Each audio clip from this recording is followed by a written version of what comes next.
Congresswoman Bass, let's just cut to the chase. This shutdown has been utterly stupid. We now have a deal yes. that is virtually the same deal. That's right. Before there was even a shutdown. That's Senate passed a resolution 100-0. Right. The House could have taken it up. Right. It's the same deal. Exactly.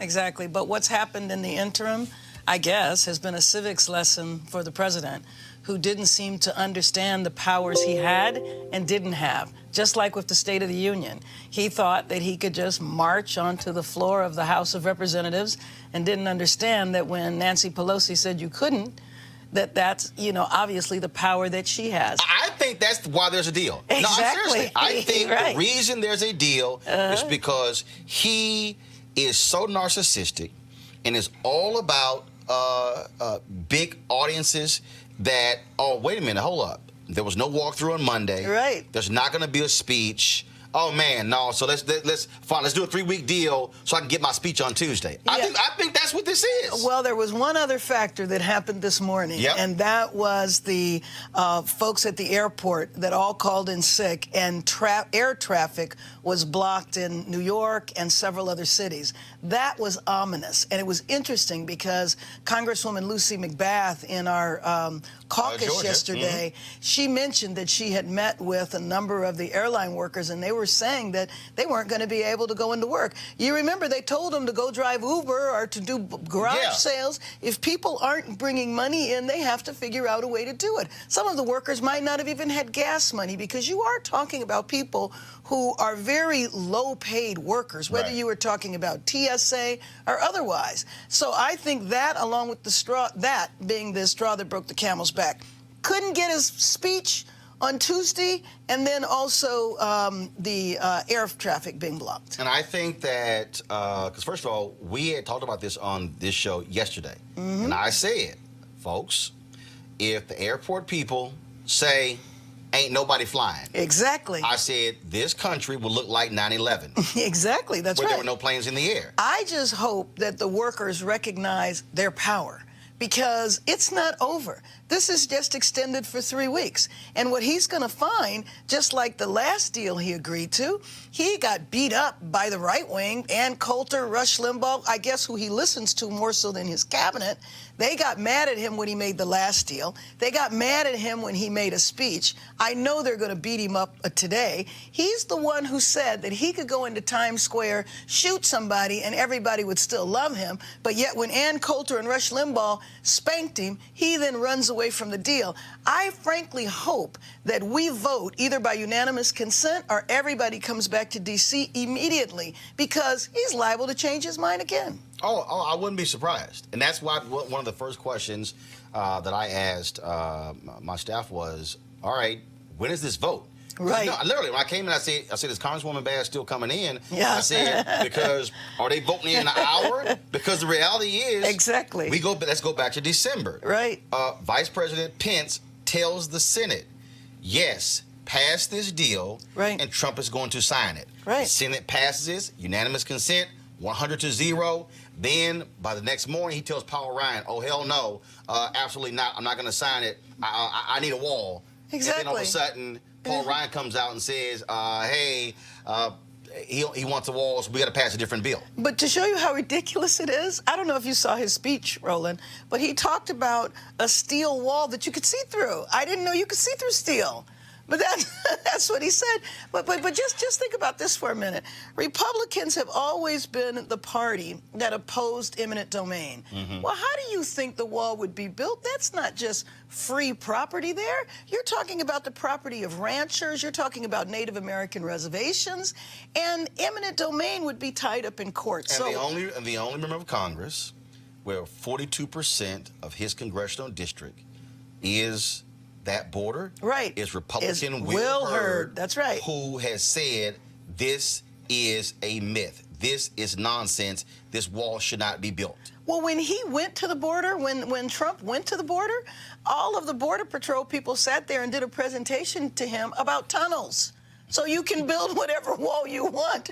What about the tunnels? And if you're worried about the drugs that come in, the drugs come in through the ports of entry in trucks. The people who are half starving from Central America aren't bringing in, major drug trafficking. So it's ports of entry that the drugs are coming in. The whole thing was a farce. Some of my colleagues called it a vanity wall. I think that's absolutely the case. It never made any sense. But he's still threatening us because what he said is that he's going to give us 15 days to negotiate his wall. And if in 15 days we don't give him the money, then he's going to use his emergency powers. Well, go right ahead, President Trump, and do that. Because the minute you pull the trigger on the emergency powers, you're going to be tied up in court. Well, he's not necessarily won in court a lot, especially over the last couple of years. I got to ask you this here. All of a sudden, we're seeing candidates jump into the race. Yes. Senator Kamala Harris jumped in on Monday. Yep. You have the governor out of Indiana. He is forming an exploratory committee. Oh. You have Senator Bernie Sanders, who hasn't jumped in, but he's sort of quasi-running and all that sort of different stuff. What is your message to these candidates? What do you want to hear them talk about specifically for black folks? Well, first of all, I'm not dismayed by the fact that there are, a lot of candidates in the race. I think the Democratic Party and the American people need to have that discussion. But in terms of African Americans, I want to hear specificity. I mean, you're talking about an administration right now who has from day one tried to reverse everything we've won over the last 6 or 7 decades. I want to know how we're going to put it back together again. And not just put it back together, but move us a step forward. Let me give you a very specific example. We need infrastructure. We need major transportation projects. So we eventually, let's say we pass a bill under the next administration. Well, how are you going to target that so that African Americans actually get the jobs and the training, et cetera? So passing major pieces of legislation like that without specificity for how it's going to help our community can bypass us. We've seen this happen all the time. Well, what this administration has already done is that they have also went back to bundling contracts that makes it harder for a smaller firm to be able to compete for the prime contract. And so then there only are subcontractors and only major firms can get those. And so that's how, and so I tell people all the time what Maynard Jackson did in Atlanta when he broke apart the large contracts, broke them into smaller prime contracts so black contractors could then be able to apply for those prime contracts, get them, and then control larger share of the dollars as opposed to just being a sub. Well, and in addition to that, the other thing the administration did is took away provisions for local hire for federal transportation dollars. So believe it or not, if you have money from the federal government for a transportation project and you as a city or a county want to give preferential treatment to people who live in the neighborhood that the project is coming to, you can't do that.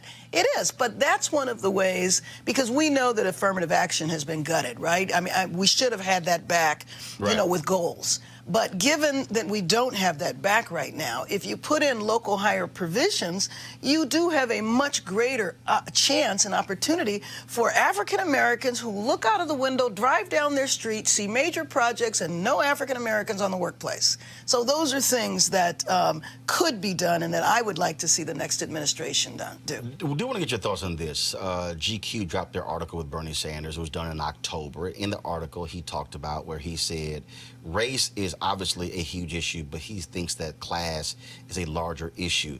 How can you divorce race from class? Well, let me just tell you, if that is your viewpoint, then basically what you will say is you will turn a blind eye to institutional racism. If you don't have the ability to understand that in the United States, 243 years, why do we still have the inequity? We have the inequity because of institutional racism. So it is alarming to me that Senator Sanders would still say that. And maybe that's why in King Day a week ago, now he's beginning to talk about race. If in the United States you do not talk about race, then you are essentially giving a blind eye and you are complicit to institutional racism.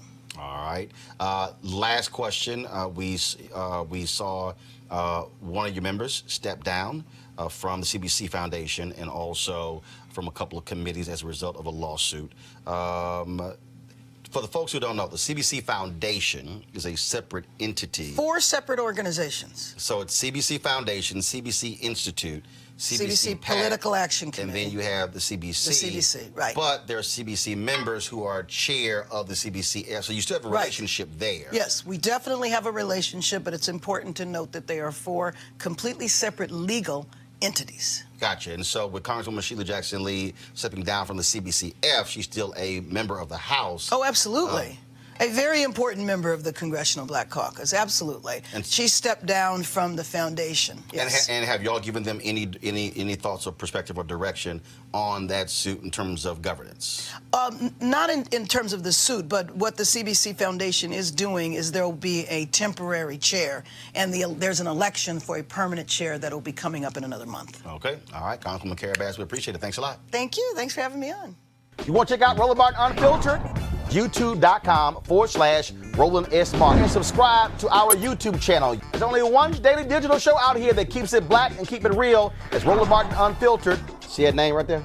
Roland Martin Unfiltered. Like, share, and subscribe to our YouTube channel. That's YouTube.com/Roland S. Martin. And don't forget to turn on your notifications so when we go live, you'll know it.